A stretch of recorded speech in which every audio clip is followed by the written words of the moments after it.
At Capella University, you can learn at your own pace with our FlexPath learning format. Take 1 or 2 courses at a time and complete as many as you can in a 12-week billing session.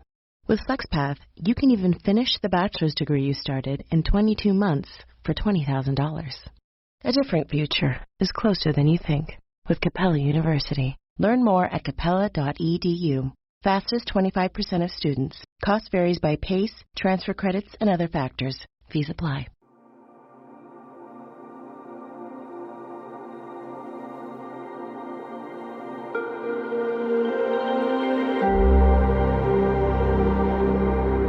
Welcome to the Dr. Sky Experience, proudly heard here on Talk Radio 77, WABC, as we like to call it, and many others, the crown jewel of radio. Heard in 173 countries and all 50 states. Beaming out of New York City, the nation, the world, and I'm confident out into the cosmos. And here on Red Apple Audio Network, too. As we continue to wind up the month of February 2025, here's a look-see into some of the sky events that you can see no matter where you're listening to us in the Northern Hemisphere. And we continue to wrap up the month of February. If you look into the skies of late February, we find the moon once again returns to its new phase, and that happens on the last day of February the 28th. Get set for a new lunation as the moon once again appears low into the west-southwest just after sunset as a thin, waxing crescent. The moon then moves on in the month of March to its first quarter phase on Thursday, the 6th of March. The moon then continues to appear in the sky as what we call the gibbous moon, egg-shaped or elliptical in shape, as of course the light from the sun makes the moon in its appearance grow brighter. But a very special event in the month of March that we'll be talking more about in future iterations of the Dr. Sky Experience here on Talk Radio 77 WABC. For many in the nation, get set with hopeful clear skies for a beautiful total lunar eclipse, often described as the red blood moon. This takes place starting late in the evening on the 13th of March and into the early morning hours, depending where you're listening to us, on the morning of the 14th. This particular full moon is known in this calendar of events as the full worm moon, the March moon of 2025. A spectacular sight. But let's talk for a moment about the geometry of why we've experienced a total eclipse of the moon. If we were to look at the sun, and then in front of you with your hand, you of course were the earth. And then if you take your second hand and place it farther out in line with that first hand, you would find that the moon moves into the shadow of the earth. That is most impressive. We'll start to see that moon getting deeper and deeper into the moon and the earth's umbra. And that takes place, as I mentioned, on the early morning hours of March the 13th and 14th precisely. But a couple of other milestones that we talk about here in the month of February, and some very important historical events happened. Back 95 years ago, on February the 18th, 1930, a good friend of mine and a professor that I had and knew back in the 1970s and 80s, Dr. Clyde Tombaugh, who discovered the then planet Pluto from the Lowell Observatory in Flagstaff, Arizona. What an interesting person he is, as he continued to talk and search the heavens for what Percival Lowell thought was an object, Planet X, that was well beyond the orbit of the planet Neptune. And he himself, Dr. Tombaugh, discovered that amazing object which has now been reduced to a dwarf status, and go figure, big controversy in the world of astronomy. Why should the object called Pluto still remain a planet, or should it become a dwarf?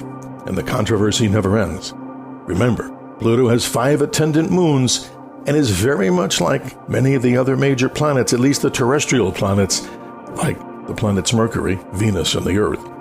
Solid cores. And a few years ago, the New Horizons spacecraft actually imaged this object, and a most interesting object it is. The New Horizon also had the cremated remains, at least some of them, of Dr. Tombaugh, a great tribute to this man's discovery. Remember, the only American to have ever discovered so far a major object in the solar system once called a planet. And then going on to space science, we find something also quite amazing. we celebrate the 4th anniversary of the Perseverance rover on the surface of Mars. That in itself is quite an accomplishment. If you're not familiar with Perseverance, a robotic spacecraft that travels along the surface of Gale Crater on the surface of Mars, searching for signs of life, and as it moves across very slowly with its 6-wheeled articulated system, it drops off some samples of Martian material for possibly a future Mars return mission to scoop up the samples and help us to identify, did life exist on the planet Mars? And where is the water on the planet Mars? Many people are curious about that, at least in the science world. And we find out that the possibility exists that the Martian water disappeared because Mars seemingly lost its magnetic field. And that, of course, depleted its then atmosphere to a very low density. Solar radiation then, of course, ultraviolet rays, would then have evaporated most of the water, but scientists believe strongly, and astronomers, that deep below the surface of Mars, there may indeed be remnants, if not large reservoirs, of water. To learn so much more about what we do here, and your questions and comments on the Dr. Sky Experience here on Talk Radio 77 WABC, send me an email. It's drskyshow@gmail.com. That's DRSKYshow@gmail.com.